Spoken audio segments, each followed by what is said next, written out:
following show is closed caption for the reality impaired. The Jerry Bader Show.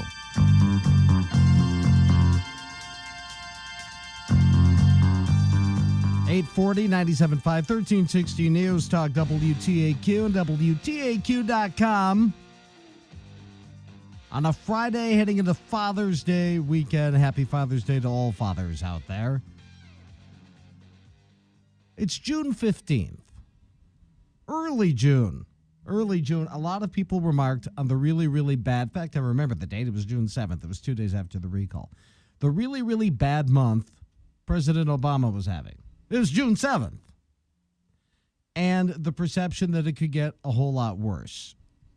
Based on the way the president's behaving in recent days, clearly it has, including yesterday's speech, part of the Ohio showdown. Mitt Romney, of course, giving one in Ohio as well. To talk about that and other things now, 8th District Congressman Reid Ribble joins us in studio. Reid, great to see you again. Hey, good morning, Jerry. Glad to be here. All right, let's start with the speach. And you and I could go 2.5 hours on this bad boy. And it felt like the president did. Oh, yeah, it felt like he went for 2 days. 54 minutes. It was, I confess to you, I didn't make it through it. I didn't. Neither did I. There are a lot of things we could dissect. I want to start with this, though, because this is really rather amazing. Jason, go ahead. In history, it has typically taken countries up to 10 years to recover from financial crises of this magnitude. Today, the economies of many European countries still aren't growing. And their unemployment rate averages around 11%. But here in the United States, Americans showed their grit and showed their determination. We acted fast. Our economy started growing again 6 months after I took office. That is ridiculously, demonstrably false, that it usually takes 10 years. In fact, the steeper the recession, usually the steeper the climb in the recovery. In fact, 1936, the gross domestic product was showing a 13.1% increase under FDR. 13.1, that's 4 years. This is 1982, 1991. This 82 was a pretty deep recession. To say that these things usually take 10 years is patently ridiculous. Well, it is ridiculous. I mean, I'm 56 years old. I've run my own company for 30 plus years, and we've gone through recessionary cycles through my entire career, dating all the way back to when I was right out of high school, when Jimmy Carter was president. And you've had deep recessions that we've come out to typically in about 18 months, about how long they last. And here, so you need to ask the question is, what is it about the current policies and the policies that the president's initiated that have held us into this recession rather than allowing us to escape out of it?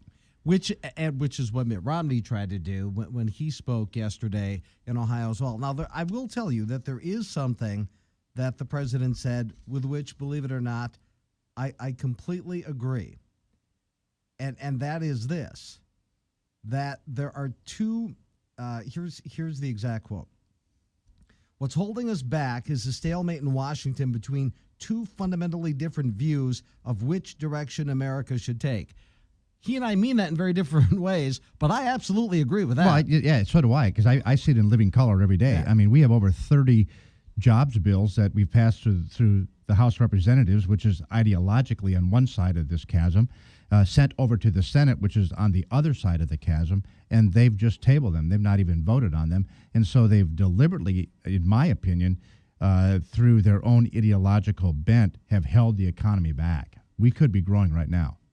Okay, when you look at this speech, and I'm going to play this later when Reid is gone, it's this, well, you just hang on. I'm going to play something for you a little later in the show to show you how meaningless and pointless this speech really was. So you've got the May jobs numbers come out, and they're a crushing disappointment. Comes almost about the same time as the recall here in Wisconsin.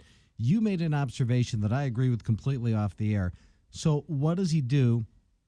He takes to the airwaves. That's what he loves to do.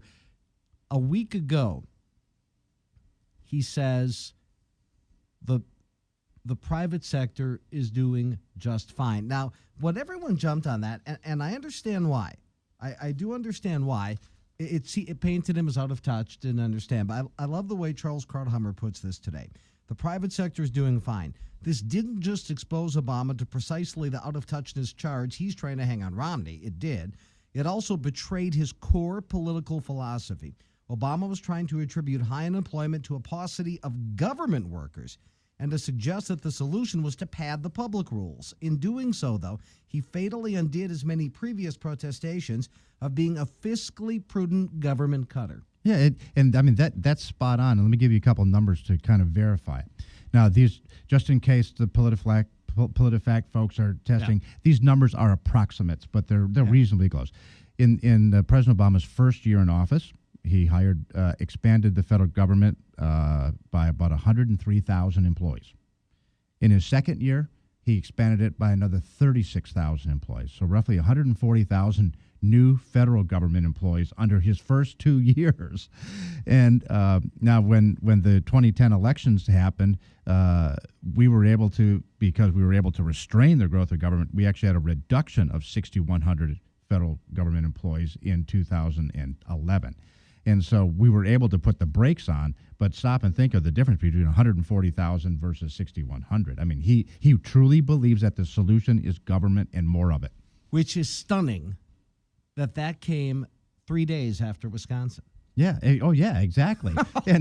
And I mean, Wisconsin, I think you used the word, the president spooked about it. He clearly is spooked. The whole left is spooked about what happened here. And I think with due cause. I think there's a couple things that are important with the Wisconsin discussion. One is all the vitriolic protesting. I think it's fine for people to protest, but there's a way of doing protest in a way that gets your message across that citizens in Wisconsin will hear. They'll actually open their ears up if it's thoughtful. Even if we disagree, if it's a thoughtful discussion, they'll listen to it. But Wisconsinites typically don't like the confrontational bickering, the nonstop, endless shouting and yelling and screaming.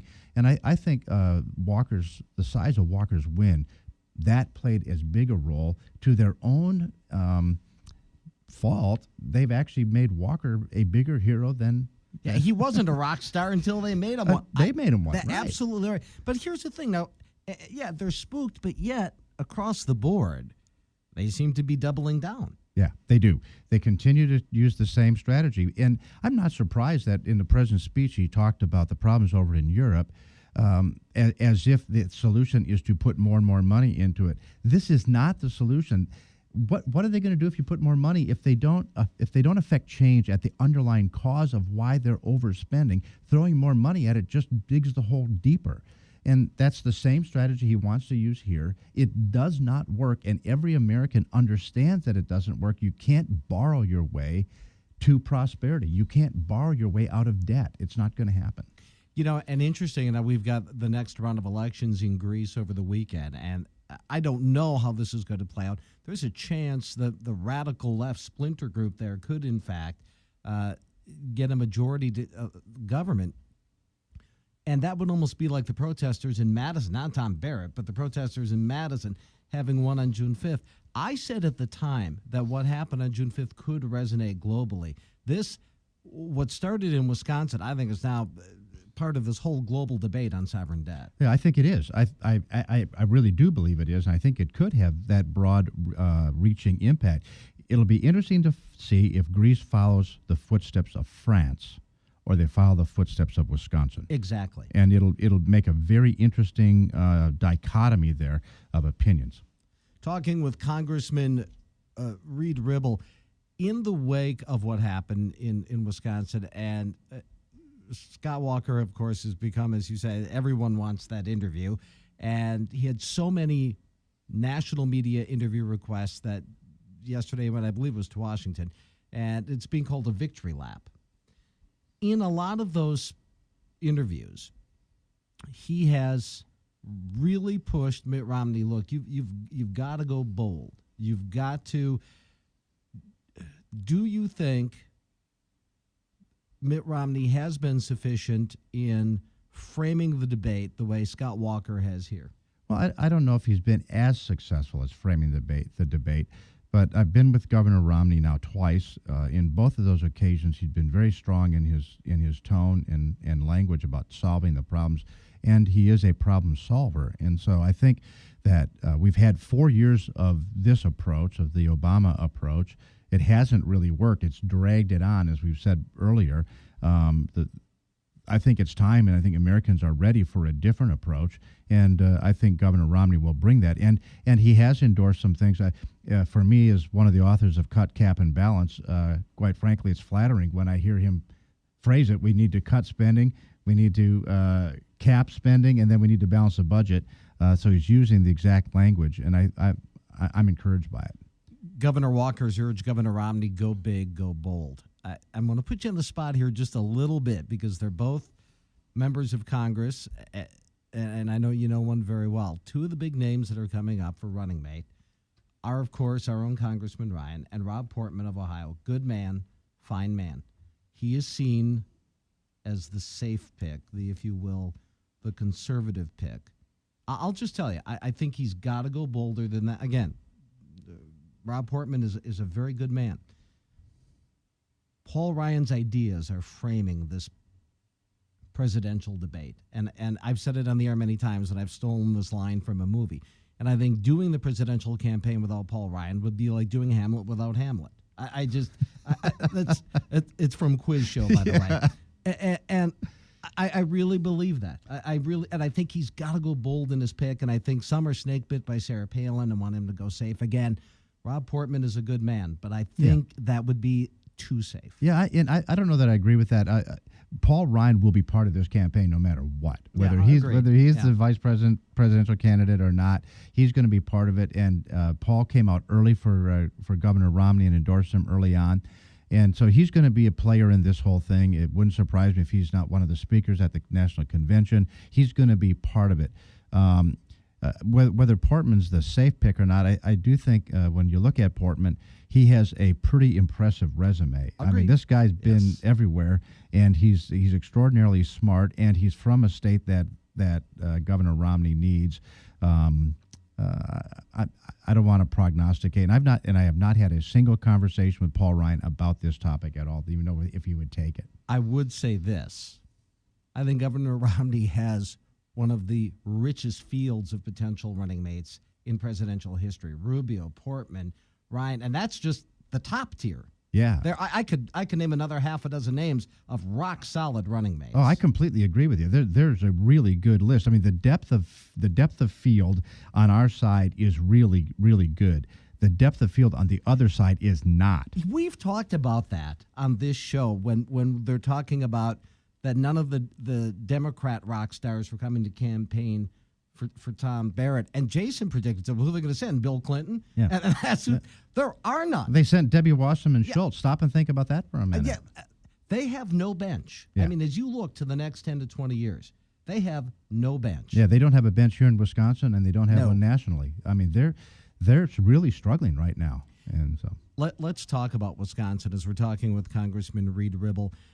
You've got to be careful. You can never get overly optimistic. Clearly, though, in the wake of the recall, Republicans are excited about November, and I think they should be. We've got 4 very good candidates. Whoever comes out of that for U.S. Senate is going to be a very strong candidate against Tammy Baldwin. You and Sean Duffy have targets on your back. We do. I'm a top 15 target. You are. You are. Boy, it's interesting who they think. Jamie Wall, really. But anyway, you do. But it could be a watershed moment in November if the momentum continues. Right now, I describe the liberal movement in Wisconsin as being in tatters. If things go the way I hope they do in November, it could be in ashes. Yeah, and I've said this phrase over and over again as I've been talking with groups, that in 1776, the American people cast off the shackles of a sovereign king and replaced it with a sovereign people. And what we need to have in America is the people to embrace the fact that they're sovereign in our system of government.